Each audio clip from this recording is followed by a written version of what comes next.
안녕하세요, 사진 찍는 회계사입니다. 오늘은 지난번에 예고해드린 대로 Z6-2 리뷰를 시작하도록 하겠습니다.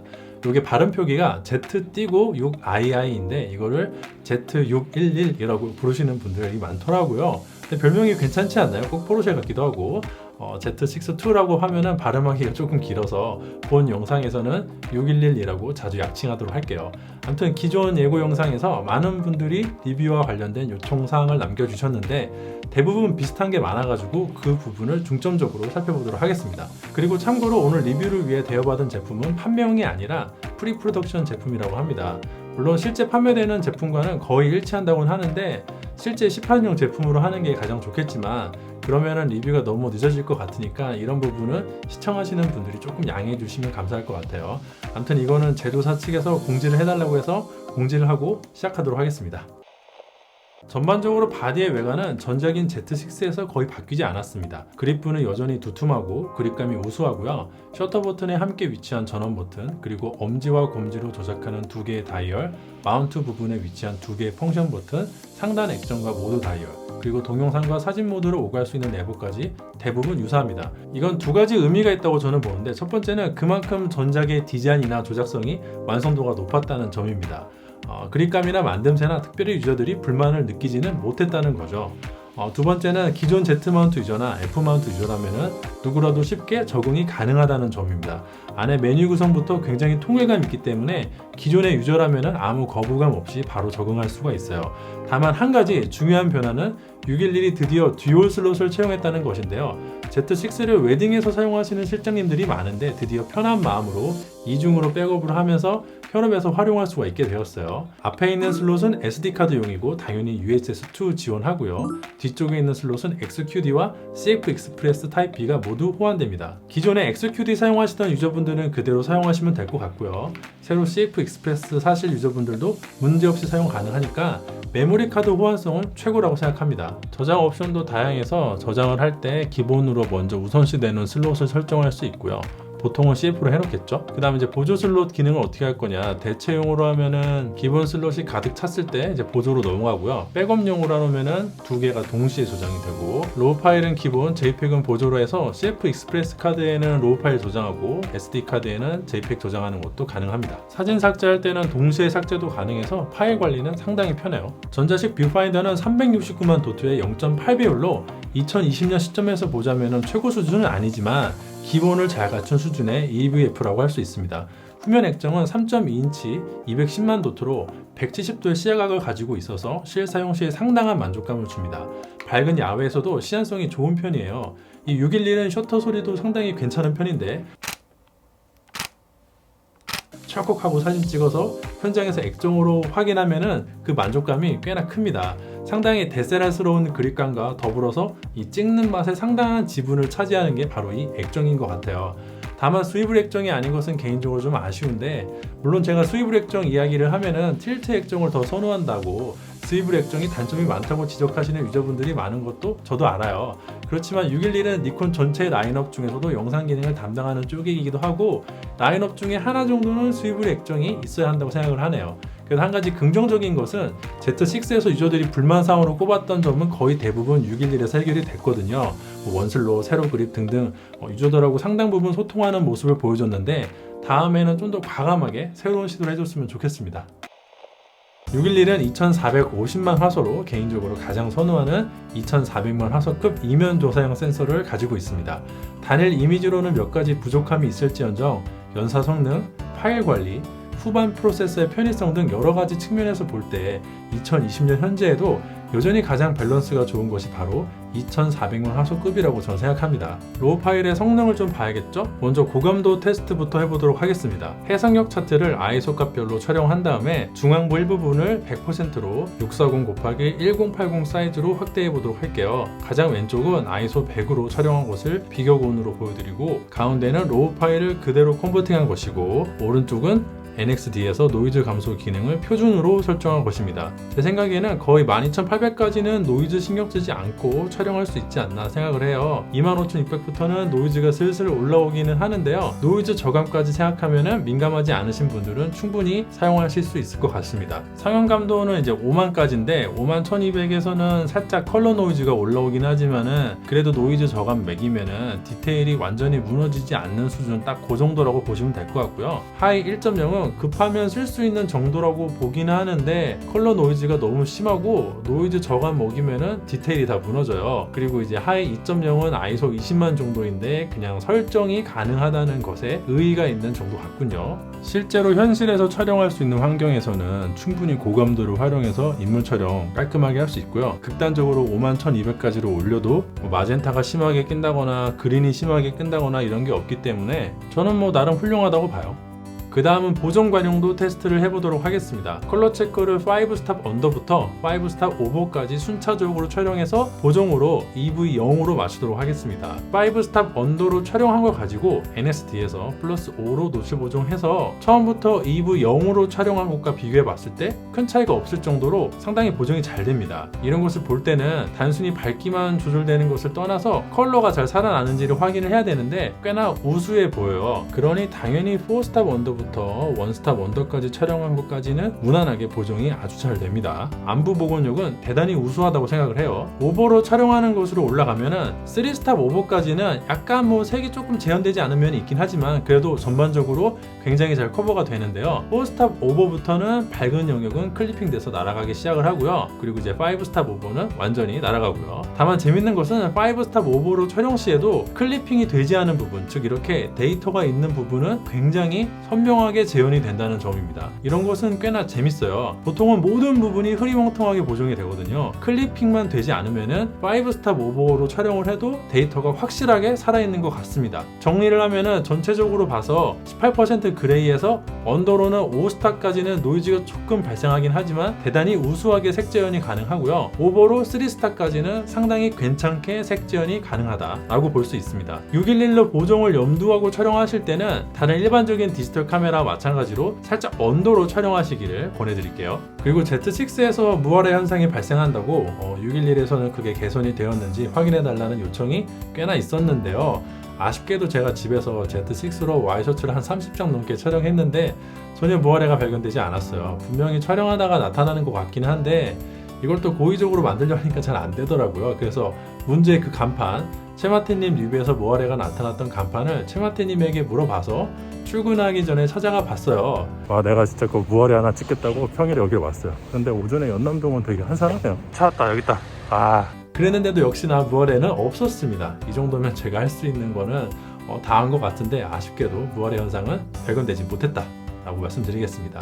다음으로 이제 화이트 밸런스 기능을 설명해 드릴까 하는데 611의 화이트 밸런스는 Z5랑 마찬가지로 오토 제로부터 오토 2까지 총 3개 그리고 자연광 오토까지 총 4가지가 있습니다.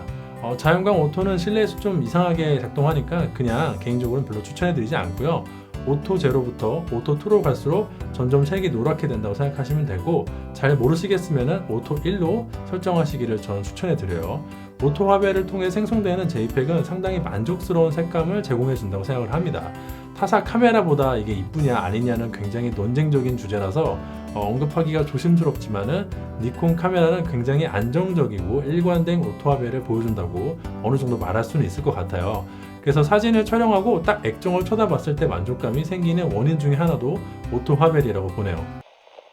자, 드디어 다음은 많은 분들이 궁금해하셨던 AF 부분, 그 중에서도 특히 AFC에서의 눈인식 AF였을 텐데요. 이거는 가타부타 설명 없이 바로 구동 영상을 아주 실컷 보여드리도록 하겠습니다. 일단은 제자리에서 빙빙 도는 거 이 정도 감을 보여줍니다. 모델분이 뒤로 도시면요 머리 뒷부분에 딱 네모가 들어오면서 초점 잘 잡히다가 앞을 보면 또 눈동자로 바로 들어와요. 그리고 화면 밖에서 인물이 등장할 때는 이 정도 반응 속도를 보여주는데요. 인물이 나갔을 때 저 노란 박스가 바로 사라져요. 이런 거는 반응성이 좋아졌다고 볼 수 있네요.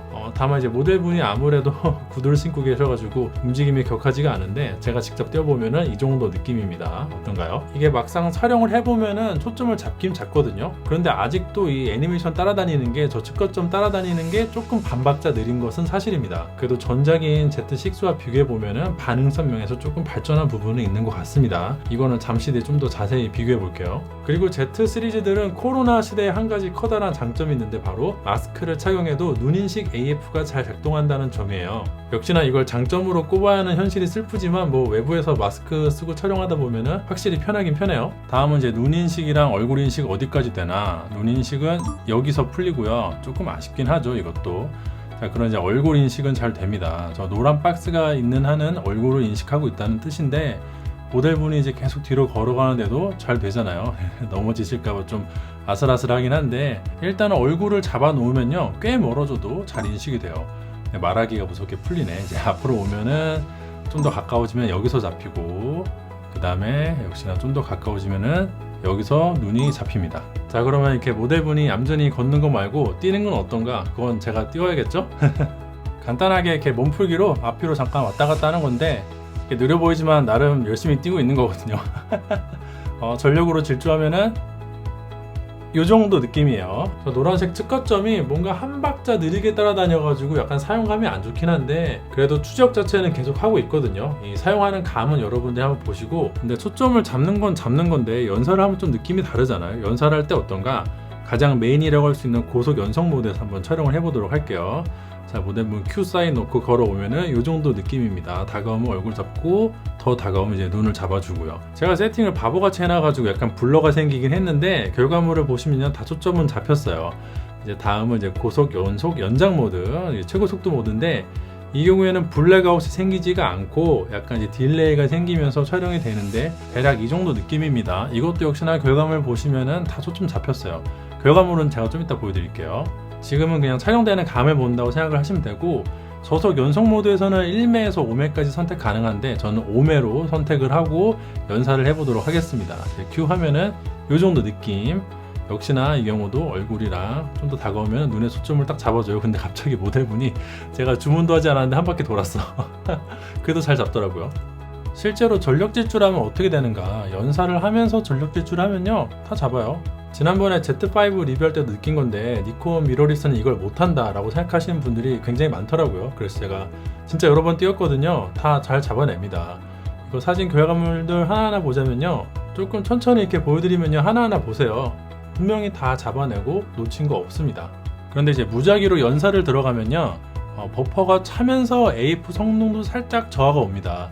아까 한 번에 달릴 때는 다 잡아냈는데 지금 계속 촬영 중이다 보니까 이게 버퍼가 걸리잖아요. 그럼 순간 뒤에 있는 갈대에 맞을 때가 있어요. 멀어졌을 때. 다시 보시면은 너무 근접했을 때 초점이 잠깐 나가는 거 빼고는 전체적으로 잘 잡고 있어요. 그런데 이렇게 버퍼가 계속 차고 있으니까 어느 정도 차면은 갑자기 뒤쪽에, 지금 뒤쪽에 맞았다가 다시 사람한테 돌아오죠. 자, 이제 Z6랑 611을 같이 놓고 비교하면요 개선된 점을 더 쉽게 느낄 수가 있는데, 611 같은 경우에는 인물이 나타날 때도 살짝이지만 몇 프레임 먼저 반응하고 인물이 사라져도요 역시나 먼저 반응합니다. 반면에 Z6는 인물이 사라졌는데도 불구하고 계속해서 노란색 박스가 유지가 되면서 인물의 얼굴을 찾으려고 노력해요. 반응이 느린 것이에요. 하지만 611은 듀얼 프로세서로 이런 부분을 훨씬 개선시킨 것을, 반응성을 개선시킨 것을 알 수 있습니다. 이제 여러분들이 이걸 이해하시고 뒷장면을 보시면은 훨씬 더 이해가 쉬운데, 611 같은 경우에는 뭔가 먼저 노란색 박스가 해제되는 것 같아가지고 얼굴을 놓친 것 같지만요 실제로는 611이 먼저 반응하고 일반 모드로 전향하면서 계속 피사체를 추적하고 있는 것이에요. 인물이 멀어지면요 어차피 얼굴 인식이 안 되는데 그때 빨리 반응해서 611은 일반 모드로 돌아가가지고 빨간색 박스가 나타나면서 인물을 잘 쫓아다니지만은 Z6 같은 경우에는 얼굴 인식이 안 되고 이미 놓쳤는데도 노란색 박스가 유지되면서 얼굴을 계속 찾습니다. 그러다 보니까 막상 인물이 달렸을 때 엉뚱한 곳에 갔다가 놓치고 다시 얼굴 인식이 될 정도로 거리가 가까워져야 인물에 제대로 초점이 맞는 것입니다. 그러니까 Z6는 저기 지금 노란색 박스가 있지만요 얼굴 잡은 게 아니에요. 가서 얼굴 잡은 게 아닌데 얼굴 찾고 있다가 뛰니까 딴 데 갔다가 돌아오는 거죠. 지금도 그렇잖아요. 즉 Z6는 상황 변화에 따른 반응이 느리다 보니까 초점 검출에 실패하는 것이고요, 611은 상황에 따라서 빨리빨리 반응하니까 그만큼 초점이 잘 잡히는 것입니다. 지금도 보면은 제가 굉장히 격하게 움직이는데 611은 매우 부드럽게 상황에 맞게 변화하지만은 Z6는 계속 얼굴 찾으려고 되게 미련을 못 버리잖아요. 저런 부분에서 차이가 나는 거예요. 저게 실제 촬영하다 보면요, 훨씬 초점 검출이 잘 된다고 느끼게 되는 여러 가지 상황을 만나게 됩니다. 연사에 들어가면은 더 큰 차이를 느낄 수가 있는데요. Z6-2 같은 경우에는 계속 잘 잡는데 Z6는 조금 헤매고 있습니다. 미리 이거 인물을 잡으라고 설정을 해주지 않으니까 인물을 못 잡고 딴 데 엉뚱한 데 잡고 있잖아요. 이런 면에서 분명히 차이가 있다는 거를 여러분들이 느낄 수 있을 거예요. 그리고 무작위로 계속 연사를 하다 보면은 이 버퍼가 진짜 중요한데 Z6는 버퍼 용량에 먼저 도달하니까 이게 연사 성능이 많이 저하되잖아요. 이런 것도 분명히 발전이 있었어요. 그리고 저조도 AF 물어보시는 분들이 많아서 제가 보여드리는데 이거 51,200까지 올려도 한 스탑 언더로 나올 정도로 굉장히 어두운 곳이거든요. 확실하게 611이 훨씬 잘 잡습니다. 다시 한번 보여드릴게요. 이게 눈 딱 잡는 거 보이시죠? 예. 먼저 인식하고 잘 따라다녀요. 여기 진짜 어두운 곳이었거든요. 물론 진짜 어두운 상황이다 보니까 이게 인물이 멀어지면은 611도 조금 헤매는 모습을 보여주는데 어쨌든 간에 일반 모드로 전향을 해가지고 그래도 계속 따라가려고 노력은 못 잡네. 근데 이건 진짜 어려운 상황이에요. 이거는 무슨 카메라가 오든 간에 여기는 어렵고요. 다가오다 보면은 먼저 얼굴도 인식을 하고 눈도 먼저 인식 들어가요. 실제로 연사에 들어가면 이런 느낌인데요. 연사 시작을 할 때는 비슷한데 조금만 지나면은 버퍼 차면서 이제 성능에 많은 차이가 나타나기 시작을 하고 실제 촬영된 결과물을 비교를 해도요. 611이 훨씬 AF를 잘 잡습니다. 이 정도면 충분히 설명이 된 것 같네요. 그리고 늘 그렇듯이 실제로 초점을 잡을 때는 이런 식으로 방향키라든지 위에 있는 조그 스틱을 이용해서 어느 눈동자에 초점을 잡을 건지 선택할 수 있고요. 사람이 여러 명일 때도 똑같이 작동이 됩니다. 이건 진짜 니콘 미러레스의 큰 장점이라고 봐요. 그리고 이번에 611은 신규 업데이트가 한 가지 있었는데 와이드 영역에서도 눈인식이 가능합니다. 저 빨간색 네모 박스가 와이드 영역인데요. 저거 안에 들어와야지만 눈에 초점이 잡혀요. 이렇게 하면은 사람이 많을 때 내가 원하는 인물에게만 집중해서 눈 초점을 잡을 수 있겠죠? 이거 외에도 동물 AF도 가능해서 반려동물 키우시는 분들은 유용하게 사용할 수 있을 것 같기도 하고요. 총평을 좀 하자면은 실제로 촬영을 해보면은 AF는 잘 작동하고 추적도 성공적이지만 사용감이 떨어지는 부분은 조금 아쉽습니다. 그 바람에 실제 성능에 비해 평가가 조금 더 박한 것 같아요. 또 눈인식이 너무 일찍 풀리고 바로 얼굴 인식으로 들어가는 부분도 조금 아쉽긴 한데 사실 이것도 막상 사용해보면은 어느 정도 거리가 멀어져서 얼굴이 작아지면은 눈인식으로 촬영하나 얼굴 인식으로 촬영하나 실질적으로는 차이가 없긴 하거든요. 그래서 막상 촬영된 결과물에서는 눈인식과 얼굴 인식에서의 큰 차이점을 느끼기가 어렵습니다. 그러나 이것도 결과물이 아니라 촬영할 때 사용감에 큰 영향을 미치는 부분입니다. 실제로 결과물에서 차이가 없다고 한들 얼굴이 작아도 눈에 초점이 딱 맞으면은 그만큼 AF 성능에 대해서 더 신뢰가 가능한 부분이잖아요. 필요 이상으로 연산을 하고 있다는 것이니까. 이런 게 펌업으로 더 보완이 될지 안 될지는 저로서는 알기 어렵지만 만약에 가능하다면 이런 부분은 펌업으로 앞으로 좀 더 사용감을 개선시켜줘서 유저들이 실제로 촬영했을 때 기분을 좀 더 좋게 만들어줬으면 좋겠어요. 그러면은 611과 711의 AF 성능에 대한 평가도 많이 달라질 수 있을 거라고 봅니다. 꼭 해줬으면 좋겠네요. Z6-2의 영상 기능에 대해서 알아보고자 하는데 현재 니콘에서 영상 부분을 담당하고 있는 게 611이기도 하거든요. FHD에서는 120p까지 녹화가 가능하고 4K에서는 현재 30p까지 녹화가 가능합니다. 4K 60p는 곧 펌업이 예고되어 있긴 한데요. 그게 또 FX 포맷이 아니라 크롬 모드라고 하는군요. 이건 일종의 스펙 리딩하는 영상에서 말씀드렸다시피 상당히 아쉬운 부분이라고 봅니다. 가장 먼저 간단하게 동영상 해상도별 해상력 테스트를 해볼까 하는데요. 일단은 가운데 부분을 확대를 해가지고 FHD랑 4K를 비교해 보도록 할게요. 오른쪽이 4K, 왼쪽이 FHD인데 화질 차이가 상당하죠. 4K가 풀픽셀 리드아웃이고 HD는 아무래도 이거 라인 스키핑이라고 봐야겠죠. 디테일이 굉장히 큰 차이가 있습니다. 400% 확대한 건데요. 4K 해상력은 아무 문제가 없이 깔끔합니다. 그리고 611부터는 동영상 모드에서도 눈인식 AF가 가능해가지고 훨씬 편하게 촬영이 가능합니다. 빙그르 돌아도 바로 눈을 잡아내죠. 다들 잘 모르시지만 Z6가 원래도 동영상 AF만큼은 괜찮았거든요. Z6-2는 더 좋아진 것 같아요. 그리고 아토모스 닌자 같은 외장 레코더를 이용하면요 10비트 N로그 촬영도 가능합니다. 촬영된 푸티지를 보면 다음과 같은데요, 아시는 것처럼 이걸 정노출로 촬영하면요 굉장히 어둡게 나와요. 노출을 어느 정도 올려야 되는지는 경우에 따라 다르긴 하지만은 인물 촬영하실 때는 인물의 피부톤이 60 IRE 정도 값을 가지면 무난하다고 저는 알고 있어요. 현장에서 바로 체크하기 굉장히 어려우니까 지브라 패턴을 60 정도에 걸어주시고 인물의 얼굴에 지브라가 나타나면은 그 정도 노출 값으로 촬영하시면 됩니다. 제가 촬영한 환경에서는 투스탑 오버로 촬영하는 게 피부색 뽑아내기 제일 좋았네요. 참고로 이게 내장 레코딩이 안 되다 보니까 짐벌을 활용하면서 N로그 촬영이 불가능하다 이렇게 말씀하시는 분들이 계시는데 그렇게 불가능한 것까지는 아니고 이런 식으로 제가 촬영하는 것처럼 N로그 촬영하면서 짐벌 촬영 가능해요. 이게 설마 핸드헬드는 아니겠지. 어떻게 하고 있냐면 저는 이제 국산 짐벌인 메타빔을 이용해서 촬영을 했습니다. 이거 얼마 전에 질렀어요. 큰맘 먹고. 보시면 이제 손잡이 부분에다가 저거 모니터를 거치는 않는데요. 물론 이렇게 투핸드 짐벌이 아니라고 할지라도 일반적인 원핸드 짐벌에 저렴하게 판매하는 보조 핸들을 장착해서 모니터를 거치하는 게 가능합니다. 물론 조금 불편하긴 하죠. 그래도 안 되는 건 아니에요. 그래서 실제로 촬영한 결과물을 보시면은 저는 바디한테 온전히 AF를 맡기고 짐벌로 프레이밍만 조절을 했어요. 실제 그 컬러 그레이딩 한 거는 이런 느낌인데 나름 괜찮죠? 모델분이 연기를 하시는 분이라 굉장히 그 디렉션 없이도 상당히 잘 해주시더라고요. 다음 결과물은 요건데 이 벚꽃이 눈을 가리니까 초점이 나가는데 바로 돌아옵니다. 머블링이 거의 없어요. 컬러 그레이딩 한 걸 보시자면요, 벚꽃이 눈을 가리면서 눈인식이 풀리는데 그 다음에 바로 부드럽게 잡아냅니다. 이 정도면 영상 AF는 좋다고 말할 수 있지 않나요? 저는 좋다고 생각합니다. 이 장소는 저희가 서 있는 옥상이랑 저 바깥쪽에 해가 닿는 부분이랑 노출차가 심한 부분이거든요. 이런 데서는 10비트 로그 촬영을 해야 깔끔하게 결과물을 얻어낼 수 있겠죠?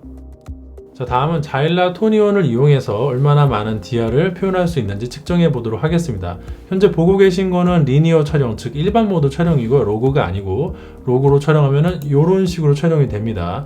이 자일라 토니온은 이쪽에서 가장 밝은 빛을 쏴주고요, 한 스텝씩 어두워지는 측정 장비라고 보면 되는데 총 21칸을 표현할 수가 있어요. 여기서 카메라가 몇 칸을 담아냈는지를 측정을 해보면 되는 것이죠. 일단 다양한 밝기로 촬영을 제가 했는데 이거를 어디서 재느냐 하는 이슈가 있는데요, 가장 밝은 빛이 클리핑 되지 않은 부분을 찾으면 될 것 같아요. 그래서 찾은 게 딱 요 포인트인데, 사실 이거 숫자 세는 것도 약간 자의적인 측면이 있거든요.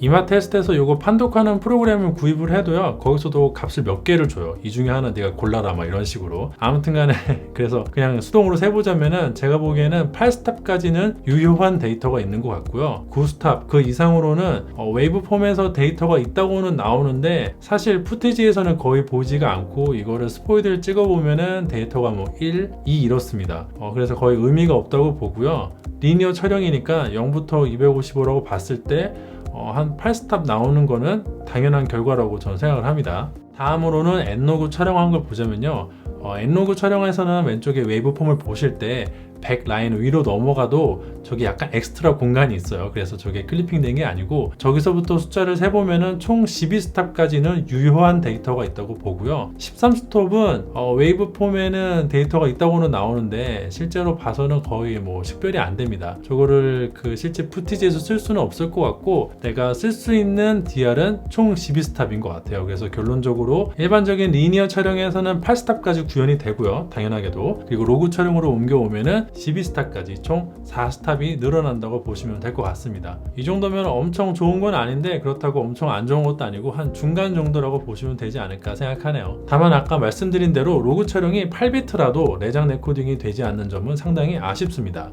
HLG도 그렇고 로그도 그렇고 10비트는 뭐 그렇다고 치는데 8비트라도 내장 레코딩은 지원해야 하지 않을까 싶긴 하거든요. 제가 뭘 잘 모르긴 해도 이 부분은 충분히 소프트웨어적으로 보완이 가능할 것 같은데 자꾸 펌업 이야기를 해서 좀 그렇긴 하지만 이건 어떻게 안 될까요? 물리적으로 CF 익스프레스 카드까지 삽입이 되는데 이건 좀 전향적으로 과감하게 지원해 줬으면 좋겠습니다. 또 전작과 마찬가지로 12비트 로우 파일이 외장 레코딩 같은 경우는 추가 금액을 지불하고 기기를 업그레이드하면 가능하긴 합니다만, 아쉽게도 이 부분은 제가 테스트하지 못했습니다. 사실 이 기능도 처음에는 이제 컨슈머 카메라에 지원이 된다는 것 그 자체만으로도 정말 센세이션 했는데, 유료 업그레이드에 대해서 불만 여론이 조금 생기는 걸 보면은 이제는 사람들이 슬슬 이런 기능에 대해서 익숙해지는 것 같기도 해요. 611에서 가장 강조한 부분이 익스피드 6를 듀얼로 장착해왔다는 점인데, 그것에 가장 큰 영향을 받은 게 바로 버퍼 성능입니다. 1세대 바디들이 버퍼가 좀 그렇긴 했는데 이제는 완전히 업그레이드가 되었어요. 자, 이게 저장 옵션이 꽤나 다양해가지고 조금 복잡하긴 한데 그래도 천천히 한번 해볼게요. 로우 파일은 무손실 압축 14비트로 저장을 했고요. JPEG은 파인, 제일 커다랗고 제일 좋은 화질로 저장을 했어요. 이럴 때 UHS-2 SD카드를 사용한다고 그러면요, 로우 파일 플러스 JPEG일 때는 82컷 촬영이 되고요. 전체 촬영 시간은 21초 정도 걸립니다. 로우 파일 단독으로 저장할 때는 역시나 한 23초 걸리고, 이것도 손 떼고 나서 10초 정도 기다리면 버퍼는 다 빠집니다. 대부분 비슷해요. JPEG 같은 경우에는 200컷까지 촬영이 되는데요. 이게 611은 연속 촬영 컷수를 따로 설정할 수가 있고, 이게 최대치가 200입니다. 즉 버퍼가 아무리 여유가 있어도요 200컷 이상 한 번에 촬영되진 않습니다. XQD 카드로 촬영할 때는 로우 파일 플러스 JPEG은 85컷으로 UHS-2 카드랑 그렇게 큰 차이는 없지만 조금 더 촬영이 되는데, 재밌는 게 로우 파일 단독으로 촬영할 때는요 132컷으로 오히려 UHS-2 SD 카드보다 적게 촬영이 되고 처리 속도도 좀 더 늦습니다. 이게 왜 이러는지 모르겠어요. 몇 번을 해봐도 똑같아요.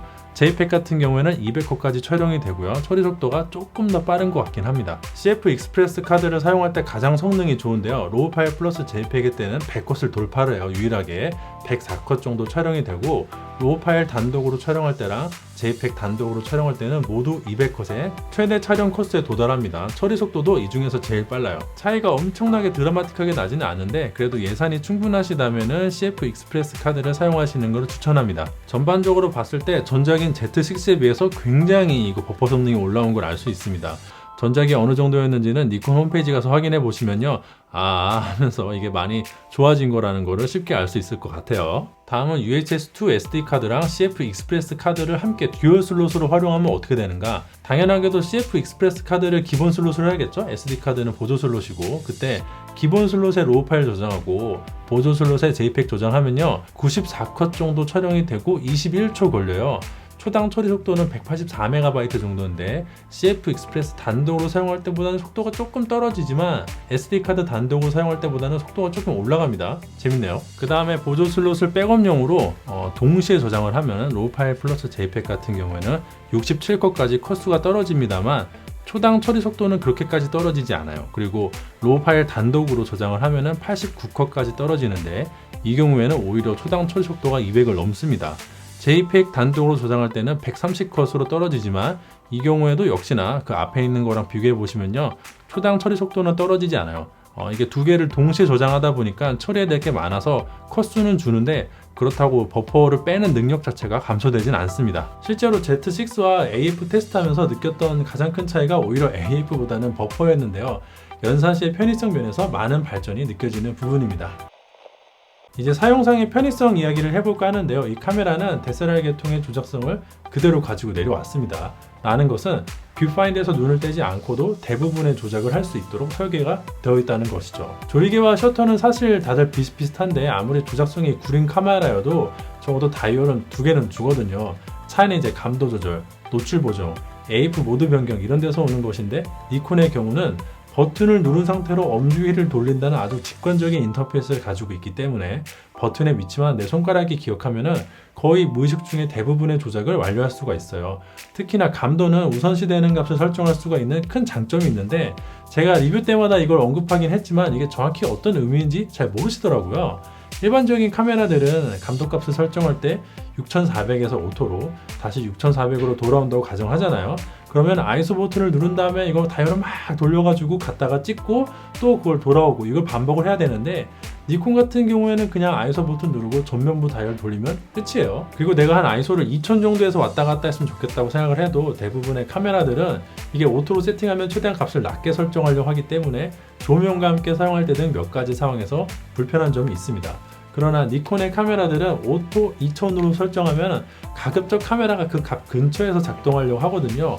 이게 익숙해지면 꽤나 편합니다. 그리고 또 액정을 보고 촬영하는 미러리스로서도 역시 좋은 조작성을 가지고 있습니다. 특히 터치가 되는 액정과 I 버튼을 함께 활용하면요 대부분의 설정은 메뉴에 들어가서 찾지 않고도 수행할 수 있고, 여기에 뭐가 들어올 것인지도 사용자가 커스터마이즈 할 수 있습니다. 그리고 당연히 플리커 저감 기능도 있고 액티비티 라이팅도 있고 바디 내 손떨방도 있습니다. 이런 건 이제 기본이죠.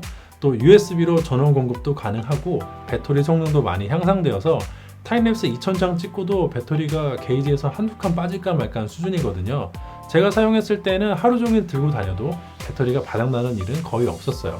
타임랩스 기능도 있어가지고 인터벌 촬영하면서 타임랩스 영상도 만들 수 있고요. 다중 노출 기능도 있어가지고 로우 파일체로 다중 노출한 컷을 뽑아낼 수도 있습니다. 특히 타임랩스의 경우에는 AF를 첫 샷에 고정할 것인지 매 컷마다 새로 잡을 것인지 선택할 수가 있는데 이것도 꽤나 쏠쏠합니다. 이 기능 이용하면 삼각대를 이용해서 셀프로 촬영하기 쉬운 것은 물론이고요. 또 D780에서 보여줬던 것처럼 장노출을 900초까지 바디 내에서 세팅하는 것이 가능해요. 물론 이때는 노출계가 작동하지는 않는데 어쨌든 별도의 릴리즈 없이도 30초 이상의 초장노출을 손쉽게 할 수 있습니다. 참고로 이때에는 상단 액정이 타이머로 작동하면서 완성까지 몇 초 남아있는지도 알려줍니다. 이것도 꽤나 쏠쏠해요. 네, 이 정도 하고 오늘 영상은 이제 슬슬 마무리를 하려고 합니다. 이게 리뷰를 하고 싶은 말이 아무리 많아도 1시간, 2시간 할 수는 없잖아요. 또 그 질병이 요즘에 막 다 심해져가지고 야외에서 샘플 촬영하는데 정말 많은 어려움이 있었어요. 그런 것도 조금 아쉽긴 합니다. 아무튼 각설하고 611년 전작에서 아쉬움을 토로했던 것은 거의 대부분 개선이 되었습니다. 듀얼 슬롯도 들어왔고요. 버퍼도 개선이 되었고 AF도 아까 제가 보여드린 것대로 많이 개선이 되었죠. 그러나 여전히 아쉬운 부분도 있어요. AF 사용감은 분명히 발전을 해야 되고 로그 촬영이 8비트 내장 레코딩이 안 되는 점도 많이 아쉽습니다. 4K 60프레임 같은 경우에는 업데이트가 된다고는 하지만 그것도 이제 크롭이 되니까 그것도 많이 아쉬운 것도 사실이고요. 이거 발표하고 나서 약간 안 좋은 소리가 많이 나왔는데 보통은 타사 바디 유저가 타사를 막 이렇게 하는데 이 경우에는 기존의 니콘 유저분들이 엄청 뭐라고 많이 했어요. 그만큼 이제 니콘 유저분들이 애정을 가지고 기대를 한 게 있는데 이 바디가 이제 그런 걸로 충족하지 못해가지고 좀 그랬던 것 같습니다. 하지만 뭐 그렇게 세간의 평처럼 엄청 나쁜 바디는 아니고 분명히 여러분이 업그레이드 하시면은 당장 체감이 되는 부분도 분명히 있거든요. 그런 면에서 리뷰하면서 약간 그 어깨가 무거운 점이 있긴 했는데 아무튼 간에 뭐 제 개인적인 평가는 차치하고서라도 제가 리뷰에서 제 나레이션이나 평가보다는 실제로 구동하는 모습이 어떤지 보여드리고자 굉장히 노력을 했거든요. 그래서 제 의견은 제끼시고 여러분들이 그 비주얼로 시각적인 걸 보면서 스스로 판단하시면 될 것 같아요. 그래서 아무쪼록 제 리뷰가 여러분들이 이 바디에 대해서 판단하실 때 도움이 되었길 바랍니다. 그럼 이상으로 진짜 마치도록 하고요. 오늘도 역시 제 영상이 도움이 되고 재미가 있었다면 좋아요와 구독 부탁드리도록 하겠습니다. 감사합니다.